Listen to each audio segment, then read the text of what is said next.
Tập 8.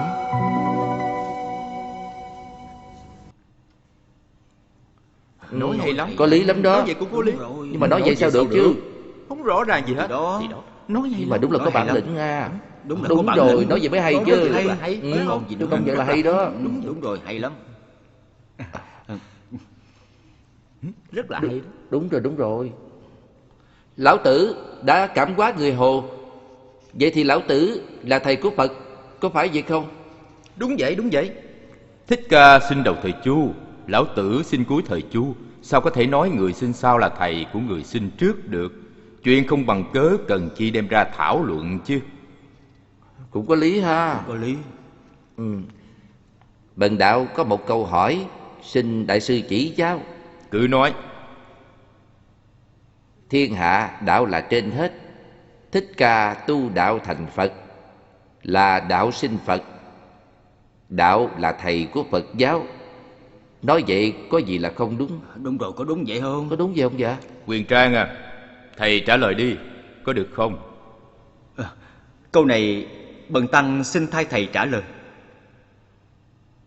Lão Tử nói người hơn đất, đất hơn trời, trời hơn đạo, đạo hơn tự nhiên. Nói vậy tự nhiên có lớn hơn đạo không? Đúng vậy. Đạo là tự nhiên. Tự nhiên là đạo. Đúng rồi. Không lớn không nhỏ. Nếu nói như vậy, người là đạo, đạo là trời, trời là người rồi. Vậy ngài tu ở chùa nào? Vị này là Quyền Trang, du học đến đây. Nghe danh đã lâu. Ồ, nghe danh lâu rồi đó. Bây giờ mới thấy. Đạo giáo, Phật giáo bổ sung cho nhau, mong có thể cùng nhau phát triển. Xấu hổ. Hẹn ngài gặp lại. Về. Về thôi.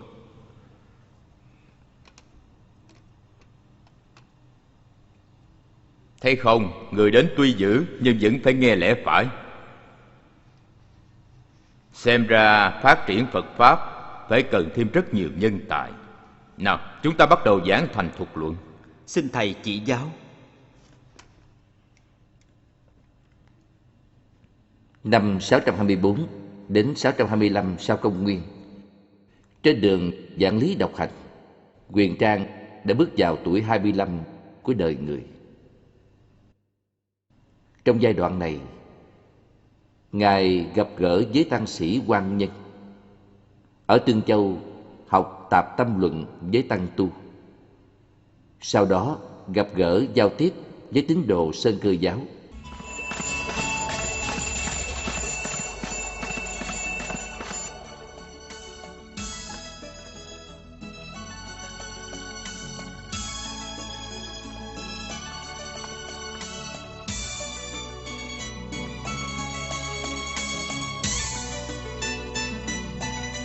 Mùa thu đó, ngài đến Trường An.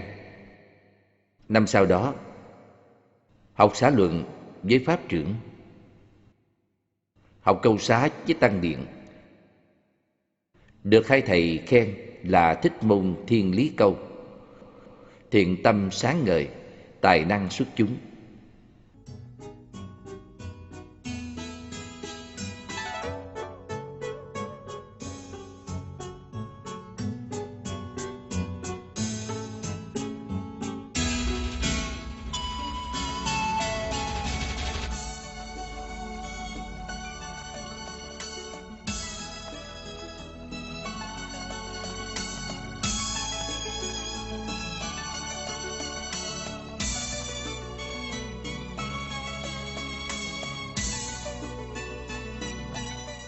Mùa đông đó, tăng sư nổi tiếng Trung Ấn đến Trường An.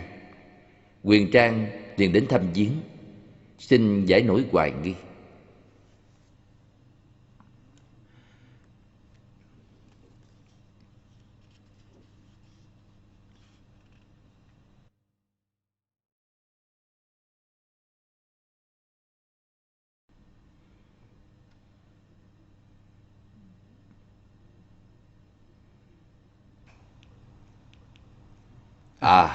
A Di Đà Phật. Mời.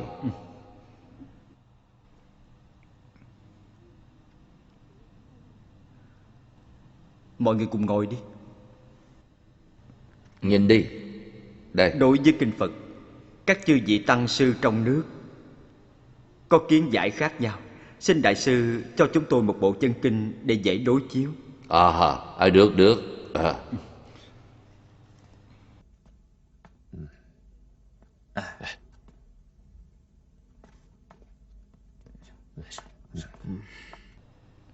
Đây rồi. Có đủ hết đó. Tốt. Đây. Đây nữa nè. Nhiều dữ vậy.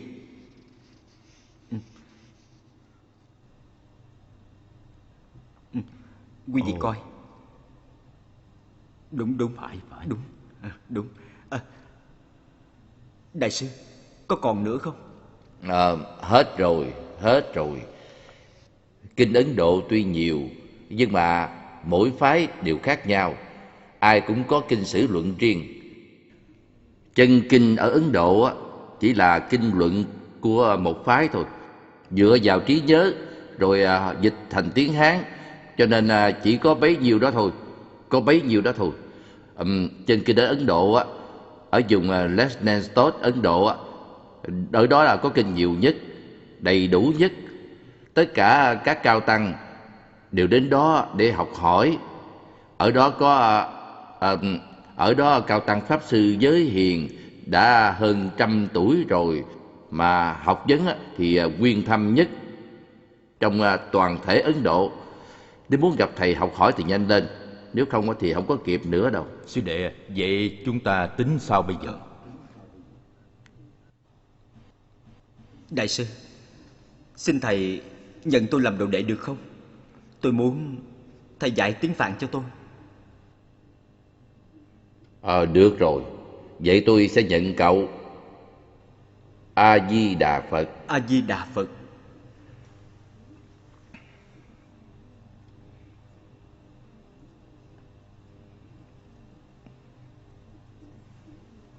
Nếu thầy Giới Hiền đến Trung Quốc thì tốt biết bao nhiêu. Vấn đề gì cũng sẽ có thể giải quyết được hết đó. Đúng vậy. Đừng nằm mơ giữa ban ngày nữa. Thầy Giới Hiền đã hơn 100 tuổi rồi, sao còn đi được? Chúng ta đi mới đúng chứ. Đúng rồi, chúng ta đến Thiên Trúc thỉnh kinh. Năm xưa Pháp Hiền, Trí Ngôn, Bảo Dân, Trí Mông, các cao tăng này cũng đi Thiên Trúc mà. Nếu như họ đã đi được, vậy sao chúng ta không đi Thiên Trúc thỉnh kinh được chứ? Pháp sư Quyền Trang, thầy thấy nói vậy có đúng hay không? Pháp sư, thưa thầy nói làm vậy có được hay không? Pháp sư. Pháp sư ạ. Pháp sư. Hả? Mọi người đang bàn chuyện gì? Quỳnh coi đó. Chúng tôi đã nói cả buổi rồi, nhưng mà thầy vẫn không nghe gì hết, coi như là công cốc thôi. Pháp sư Quyền Trang là một trong 10 cao tăng của kinh thành đó. Tuổi trẻ tài cao, tiền đồ mở rộng, tài năng hơn người, tướng mạo khôi ngô, đã tấu lên thánh thượng. Đại sư là trụ trì chùa trang nghiêm, chắc đâu có muốn đi Thiên Trúc để làm cái gì chứ, đúng vậy không? Mọi người muốn đi thật sao? Dạ muốn đi. Không nói dối chứ hả? Với Sa Di không có nói dối đâu. Nếu đại sư muốn đi, đệ tử nguyện chết theo cùng, tuyệt không nuốt lời.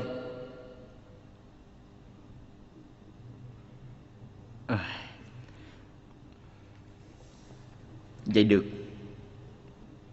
Người đọc mấy câu kinh Phạn này đi. Không được. Sư huynh Quyền Ngọc, bên ngoài có một tảng đá. Huynh vác tảng đá đi 100 bước rồi trở về đây. Mau đi đi.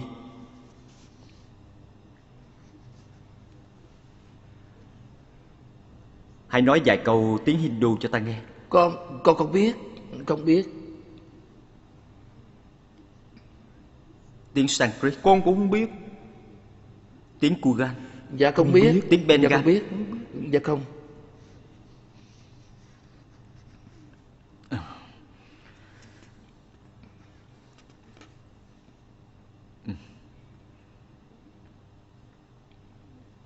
Bần tăng vì muốn đến được Thiên Trúc, dịch lại chân kinh, có ý đi Thiên Trúc từ lâu. Quyền Trang xuất gia được 13 năm, gặp nhiều cao tăng danh sư, đi khắp chín châu, đọc ngàn quyển kinh. Các vị cao tăng giảng đạo nhiều điểm khác nhau, kinh sách hiện có, còn nhiều sai sót. Chỉ có đến Tây Thiên thỉnh chân kinh mới biết được đúng sai thật giả. Pháp Hiền và các vị đại đức vì dẫn dắt chúng sanh, xả thân cầu Pháp, làm sao chúng ta vội vàng ra đi được? Chỉ có chết mà thôi. Với lại Phật giáo tự tranh chấp với nhau, sao khiến triều đình tin tưởng quá độ vạn dân được? Tranh chấp không bằng tự cường, đó mới là lời thề đại trượng phu. Đâu cần học phục cổ, cùng hai nhà đạo nho môn hộ tranh chấp nhau.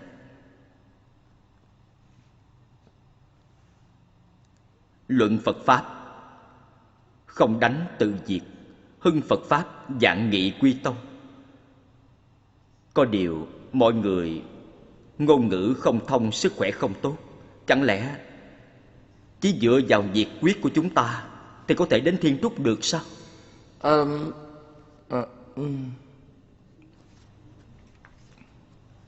Mọi người đều biết 3 năm trước ta đã là chủ trì chùa Không Tuệ ở Thục. Chẳng lẽ ta còn luyến tiếc chức vị chủ trì đó sao? Sư phụ à, tâm con không sạch, xin sư phụ thứ tội cho. A Di Đà Phật. Đứng dậy nhanh đi, ta không trách tội đâu. Đứng dậy. Nào ngồi đi. Tạ sư phụ. Được rồi. Các vị sư đệ muốn đi về Tây, nghe ta giảng ước pháp tam chương. Ước pháp tam chương là cái gì? Pháp tam chương là gì? Thứ nhất, học Phạn văn và học nói Phạn văn. Thứ hai, tu trị tự diện, chết không hối tiếc. Thứ ba, rèn luyện thân thể vì đường xa vạn dặm. Tuân lệnh sư phụ. Còn về vấn đề văn thư thì ta sẽ xin và giao cho hình bộ. Nhận được ân chuẩn sẽ chọn ngày khởi hành. Hay quá, hay quá. Sư phụ đã nghĩ ra từ lâu rồi, lâu thiệt nha. Đệ đã nghĩ ra từ lâu rồi, thì ra trêu đùa mọi người. Đúng để rồi. thiệt tình á. Đọc lại lần nữa đi. Không đúng, không đúng. Câu này thì phải đọc như vậy nè. Tam Huệ Pháp Sư tới. Hả? Đi. Để ta dẫn đi gặp một người. Đi gặp ai mà gấp vậy? Đừng hỏi rồi sẽ biết thôi mà. Trịnh đại nhân. Pháp sư là cao tăng của Phật giáo, hạ quan làm sao dám nhận lễ. Xa cách 10 năm như một giấc mơ. Nè, sao vậy? Đứng như vậy mà nói sao? Mời. Được. Mời ngồi. Được. Mời ngồi. Dân trà. Mời đại nhân. Sớm nghe Phật giáo truyền tụng, nói Ngài không tham danh lợi, coi mọi vật như không, không kiêu ngạo, cũng không có nịnh bợ. Nói chuyện thì rất là tao nhã, tinh thông Phật lý, giải quyết khó khăn. Xem ra Tôn phụ mẫu có thể nhắm mắt được rồi.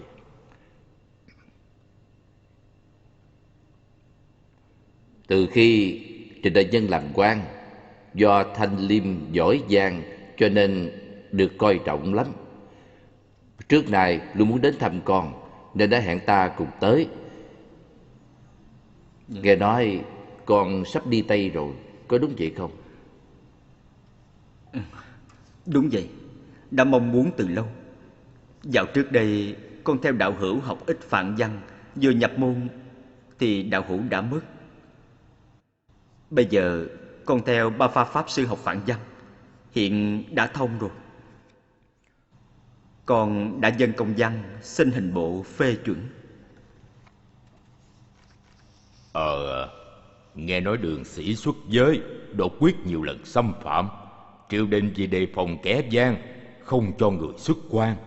Không biết lần này có qua được không nữa. Việc này rất khó. Trịnh đại nhân, bần tăng quyết đi về Tây để thỉnh chân kinh. Lúc đó xin nhờ Trịnh đại nhân nói giúp vài câu. Còn phải nói, Trịnh đại nhân luôn gửi gắm hy vọng vào con đó. Với tài nghệ của Pháp Sư khiến người người phải ngưỡng mộ. Hiện thánh thượng cầu hiền tài như là nắng hạn cầu mưa, không phải đạo nho đạo sĩ vẫn phải chọn. Ngay cả tôn giáo mới như là Mạt Ni giáo, như là Do Thái giáo, Hồi giáo vân vân đều nghĩ đại đường là thiên đường, nhận đệ tử lập chùa chiền, có thể gọi là biển rộng trời cao, là lúc phát triển tiền đồ. Không biết ngài nghĩ như thế nào? Lời của Trịnh đại nhân nói chí phải. Bần tăng đã vào cửa Phật, hiện giờ luôn cố giữ từ quấn, lấy việc phổ độ chúng sanh làm trách nhiệm. Giáo hóa bá tánh là sự nghiệp ngàn năm. Hiện nay Hoàng thượng Thánh Minh chẳng phải là lúc chấn hưng Phật giáo tốt nhất sao? Bần tăng luôn nghĩ điều này, không nghĩ gì khác. Tôi đã nói ngài đến đây là uổng công rồi. Bởi vì Pháp Sư Huyền Trang là Phật Di Lặc chuyển thế mà. Tôi và ngài thuyết phục được sao chứ?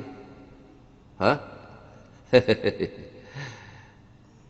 Tôi nghĩ nếu ngài tiếp tục nói nữa, Huyền Trang không những không hoàn tục, mà có lẽ ngài sẽ xuất gia đó. Có đúng vậy hay không? Ai nói thất bại? Lời Pháp Sư nói giúp ta như thấy Phật sống. Nếu có chí lớn, việc gì lại không thành chứ? Lời đại nhân nói chí phải đó. Pháp Sư Huyền Trang khi nào thì đi? Cứ nói một tiếng đi, ta cho người tiễn đi. Đa tạ Tam Huệ sư phụ. Còn về chuyện thông dẫn, để ta nghe ngóng xem. Khi nào có tin, ta sẽ thông báo ngay.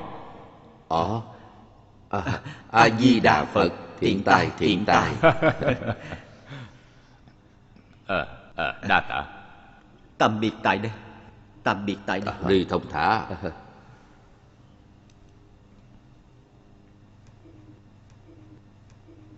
Mời.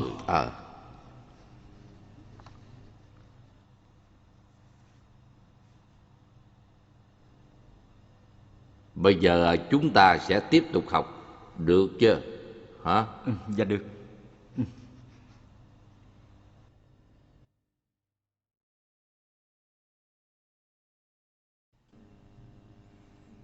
Vũ Văn đại nhân.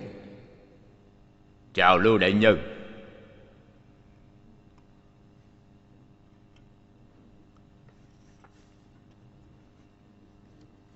Lưu đại nhân, đại nhân đi qua biên phòng Sơ Định mật thám rất nhiều.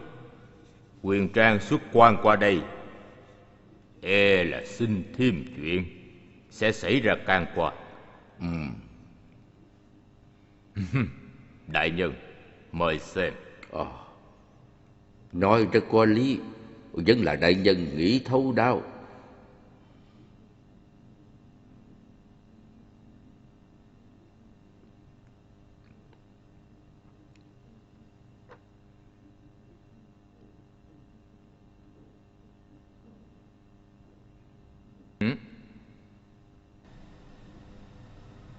Không phê chuẩn, gửi trả Pháp Sư Huyền Trang.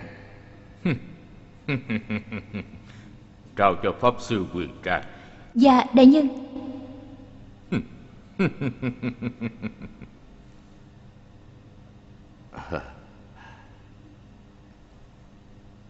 Ơi da.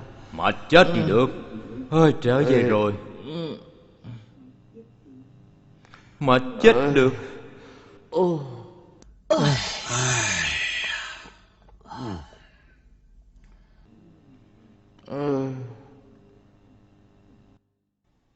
Sư đệ à, để cho ta. Ê,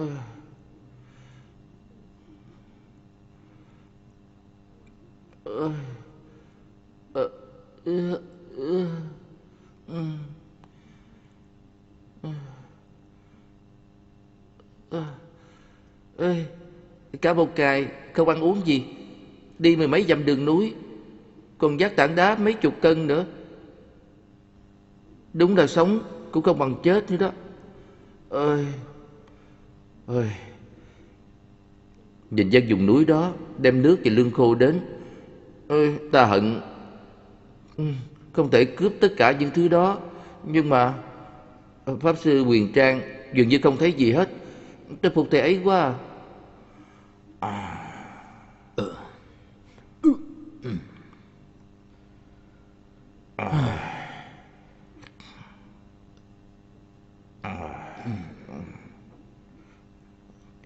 Cái gì vậy?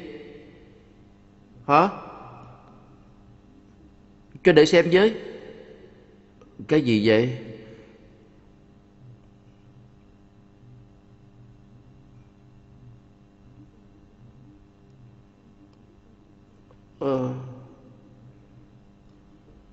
Ơi, lần này thì hết rồi, không được đi rồi. Đúng là xui xẻo mà.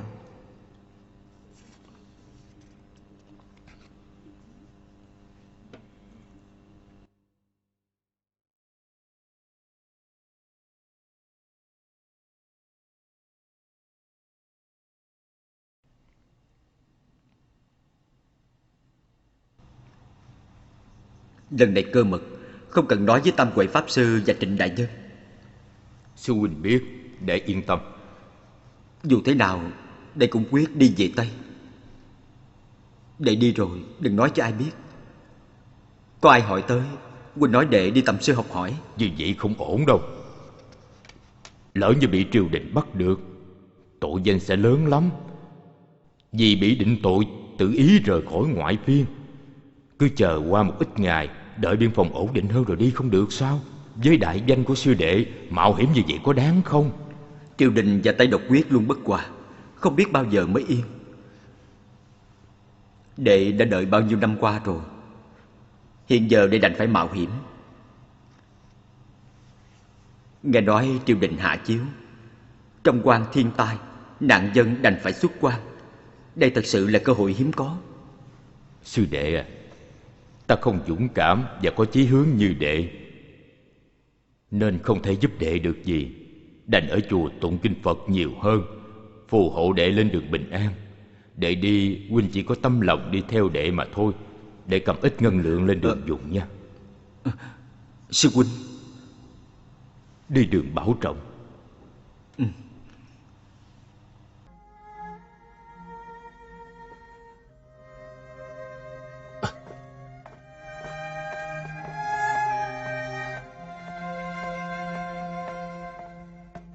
Sư đệ, đi đường bảo trọng.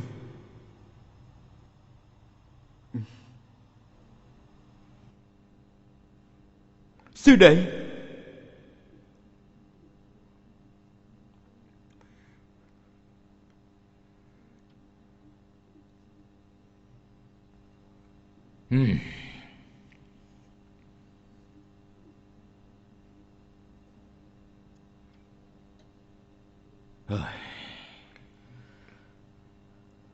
Đại nhân.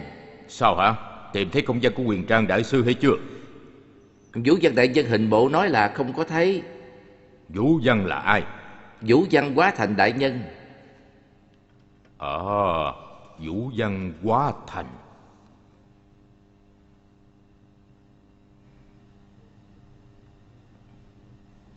Cố lên đi bà ơi. Bà ơi, cố lên đi. Ráng lên, ráng lên. Mau lên đi, mau lên. Cố lên Ráng lên. Ráng đi chút nữa đi con. mau lượm lên, lượm lên. Mau lượm lên đi. Mau lên. Ở đó có kìa, lượm đi. Mau lên đi. Cố lên bà. Cha có sao không? Cố lên đi con. Cố lên. Mẹ ơi mẹ. Đi không nổi nữa rồi. Đi không nổi nữa rồi. Bà ơi, cố lên đi bà. Bà làm sao vậy? Ráng lên đi. Ráng lên đi con. Ráng lên một chút. Cố lên. Đi chút xíu nữa đi con. Ráng lên, ráng lên. Cố lên. Ráng lên đi. Tránh ra. Tránh. Tránh ra coi.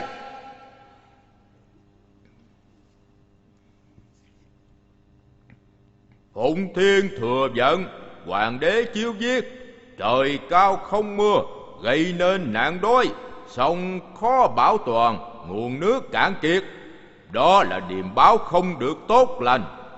Để giải quyết thiên tai, lấy tiền cứu tế. Người không no, dù là tăng hay tục, nhập gia tùy tục. Kẻ nào lén lút trốn qua quan ải, nếu biết người xuất quan mà không thông báo, người trái lệnh sẽ bị trảm khâm thử. Đi. Đại Đại dân dân cứu cứu mạng đi, đại dân ơi. Đại dân cứu mạng đi. Giúp chúng tôi với. nổi được nữa rồi. Cho chúng tôi xuất quan đi. Bây giờ phải làm sao đây? Chúng tôi không sống nổi rồi. Sống không Cho nổi xuất quan nữa rồi. đi, đại dân ơi. Cho chúng tôi đi xuất à. quan làm sao? Cho chúng tôi xuất quan đi. Xuất quan. Công nguyên năm 629, đường Chân Quan nguyên niên vào mùa thu. Huyền Trang hướng về Thiên Trúc, năm đó 28 tuổi.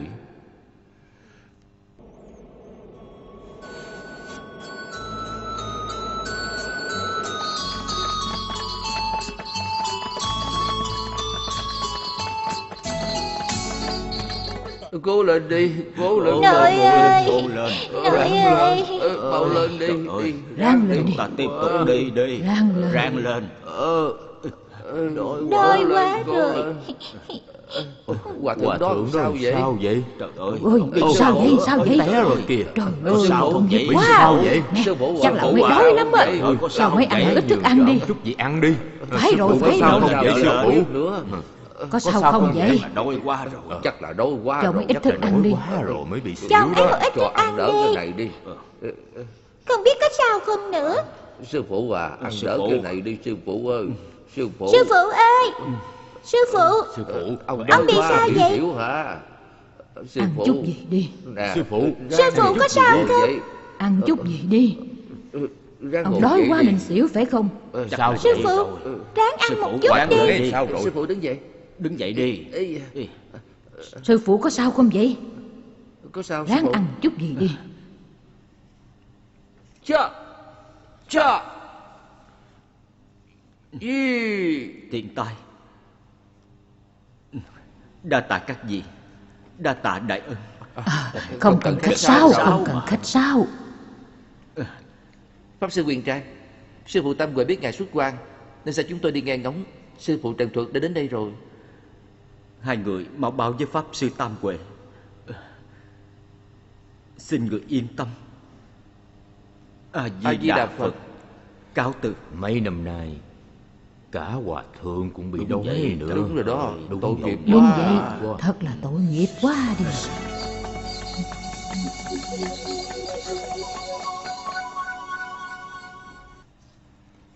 Sư phụ, ngài xem căn phòng này thế nào? Tốt lắm.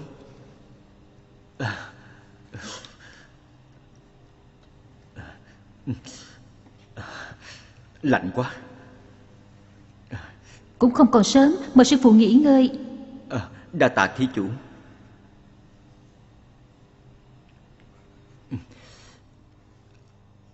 Sư phụ, Ai đó? sư phụ, sư phụ à.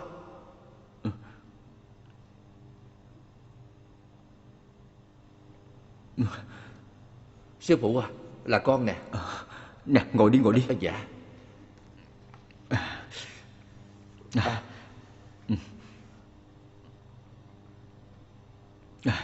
Sư phụ căn dặn lệnh cho con phải nhanh chóng đuổi theo. Đệ tử tìm rất là vất vả đó. Đại đức sư phụ, bần tăng không gì đền đáp. A Di Đà Phật. Sư phụ nói như vậy làm tiểu tăng hổ thẹn lắm. Sư phụ Tam Huệ đã nói hết gia thế sư phụ. Kiếp sau tiểu tăng làm trâu làm ngựa cũng khó báo đáp cho hết được. Cần báo đáp sư phụ Tam Huệ. Ngài là người nghĩa hiệp can đảm, tuy học không nhiều, nhưng mà sư phụ am hiểu Phật Pháp, nhân từ độ lượng. Sư phụ đại từ đại bi, đệ tử suốt đời không quên. Pháp sư, từ đây đến Thiên Trúc 500 dặm chính là Lan Châu, men theo Hà Tây là đến Lương Châu rồi. Người làm ăn du dịch tập trung đông lắm. Nếu được họ giúp đỡ, vậy thì có hy vọng đó. Ngài có thể kết hợp mà đi với họ. Ngài đi với họ, sớm tối có người chăm sóc cho người. Được rồi, cho ta gửi lời hỏi thăm sư phụ Tam Huệ. Dạ được. Con ngựa và chút lương khô đều do Tam Huệ Pháp Sư tặng. Một ít ngân lượng chuẩn bị lúc cần dùng. Đệ tử thân mang trọng tội, không tiện đi theo ngài. Đệ tử đành phải âm thầm bảo vệ ngài đến Lương Châu. Nơi đó sáng mặc áo ấm, chiều áo thưa, thay phục mọi lúc. Một chút ngân lượng này xin sư phụ hãy nhận cho. Vậy ngươi ở nơi nào? Sư phụ cứ yên tâm đi. Đệ tử ở khách điếm cũng gần đây thôi, có thể đến thăm sư phụ bất cứ lúc nào. Vậy ta làm sao tìm ngươi? Không cần sư phụ nhọc lòng đâu, có việc đệ tử sẽ tới mà. Ngài đi nghỉ đi.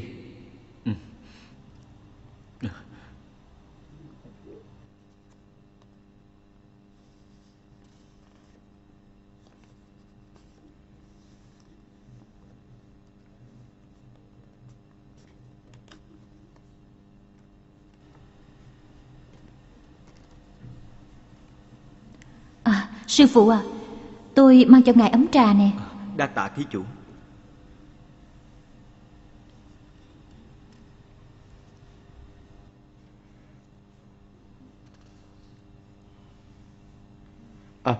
Sư phụ à, đệ tử suýt chút nữa quên việc lớn rồi. Chuyện gì vậy?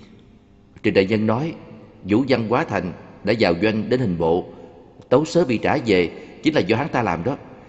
Pháp sư ngài phải nhớ cẩn thận. Trình đại nhân sẽ bẩm chuyện này với thánh thượng. Sư phụ bảo trọng. Tiểu tăng đi đây.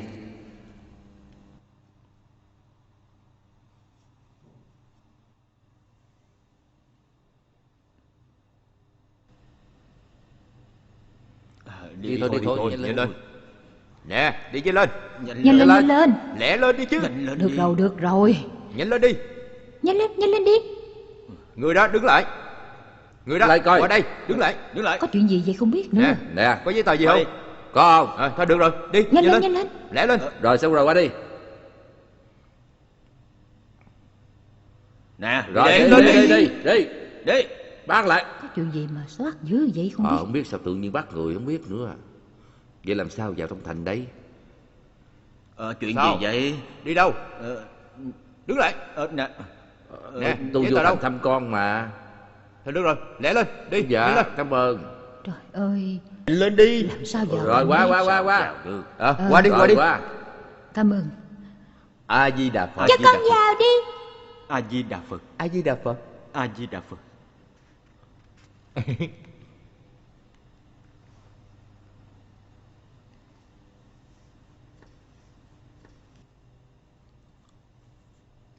A Di Đà Phật.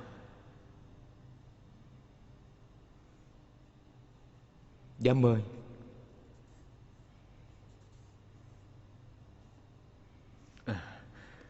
Bần tăng ở đây giảng kinh đã 1 tháng, không biết khi nào khởi hành đến Hoa Châu. Chuyện đi Tây Trúc không phải là chuyện của một người, đồng môn cần ra tay giúp đỡ. Bởi vì do đi về phía Tây ngàn dặm, phải qua Hoa Châu qua Tây Vực, phân 2 đường Nam Bắc. Đường Bắc an toàn, thông thoáng, dễ đi. Còn theo Thiên Sơn Kỳ Hiệp qua Thu Thạch Thư Lạc, rồi qua Tống Lĩnh có thể đến được Thiên Trúc. Không biết Pháp Sư dự định như thế nào? Theo lời Pháp Sư nói, bần tăng sẽ đi theo hướng Bắc. Chuyến đi này dạng lý xa xôi đó.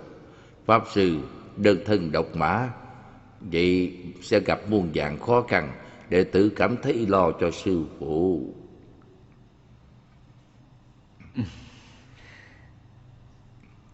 Huyền Trang tự tin, có thể nhận được việc khó nhẫn, có thể chịu được khổ cực. Chỉ có một việc, lần này bần tăng tự ý đi, không được hình bộ phê văn kiện. Trong lòng luôn thấy bất an. Vậy chúng ta cùng nghĩ cách đi.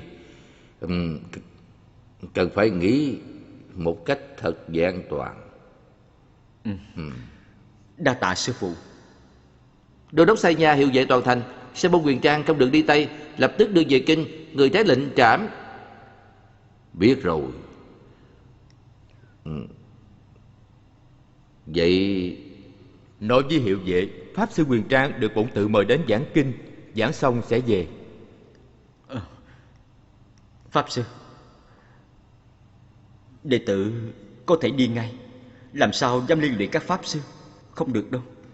Không, bần tăng chỉ tiêu đồ bọn họ thôi. Đạo Chẩn, Huệ Lâm, có. mau đi chuẩn bị ngựa, lương thực, nước uống. Nửa đêm sẽ khởi hành. Dạ. Hiệu vệ không cho, muốn Huyền Trang sáng mai về kinh, hiệu vệ đích thân đưa tiễn đó. Lui xuống đi.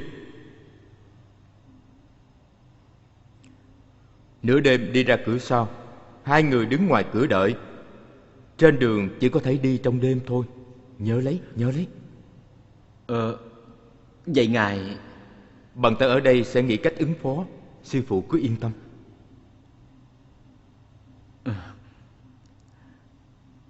A Di Đà Phật.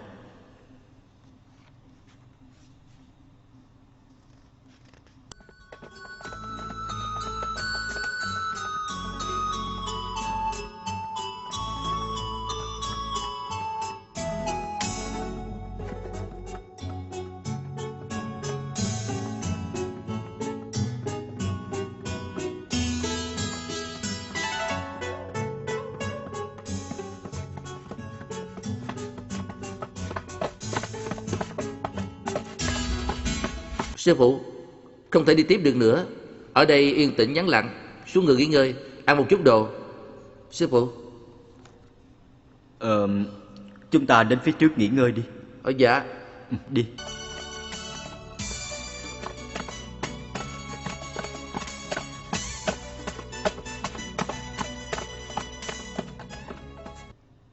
Mau lên, Nhanh lên. Đi. Chà. Dừng ở đây đi. Dạ được sư phụ.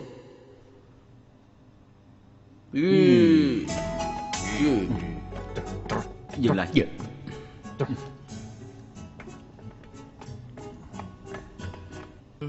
Mệt quá. Mệt quá. Vừa đói vừa mệt.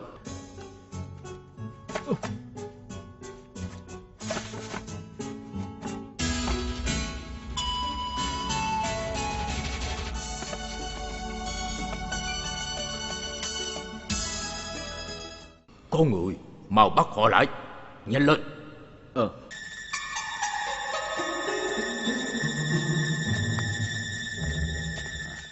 Nè, chậm chậm thôi.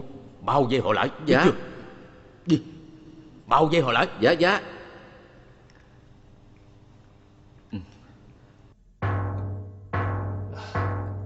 Ăn chút gì đi. Đây. Sư phụ. Nè. Dạ. Ăn đi. Ăn đi. Con cũng ăn đi. Ăn đi.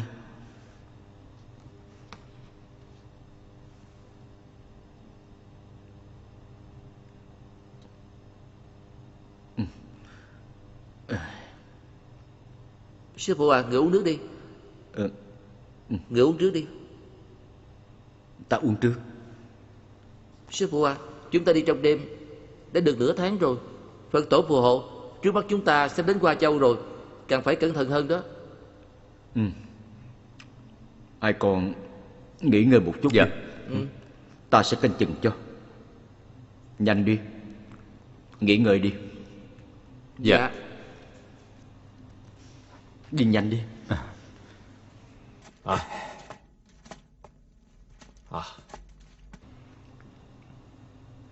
Sư phụ à, người cũng nghỉ ngơi đi. Hai con ngủ đi.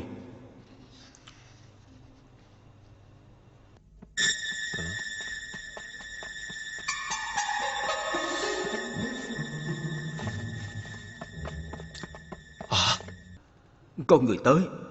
Nguy rồi, có người tới rồi. Chúng ta đi Bao mau đi. nhiêu lợi? ở đâu Nhanh vậy? lên. Đừng để chúng chạy thoát. Nhanh lên. Nhanh lên. Nhanh lên sư phụ. Đừng để chúng chạy thoát. Nhanh lên. Bao vây lại. Nhanh lên sư phụ. Nhanh lên. Đứng lại. Đứng lại. Mấy người kia đứng lại, không được chạy. Không được chạy. Đứng Bao lại. vây lại. Nè, đứng lại Ai chưa? chạy thì chết. Ai chạy thì giết chết đó. Đứng lại nha. Không được Đứng lại. chạy. Con đường chạy nha sư phụ. Chạy không thoát đâu. Nhanh lên, sư Để phụ. đi đâu Không hả? chạy hả? Ngươi từ đâu đến? Con đừng làm càng. Quyền trang cao tăng đại đường ở đây. Thì ra cao tăng đại đường hả? Thì ra là Cao Tân Đại Đường. Ta chỉ cần tiền. Chạy đâu Mau cho lấy thoát tiền ra nha. đi. Lấy tiền ra đây, mau. Ờ, Các ngươi Tiền đâu? Lấy ra đây.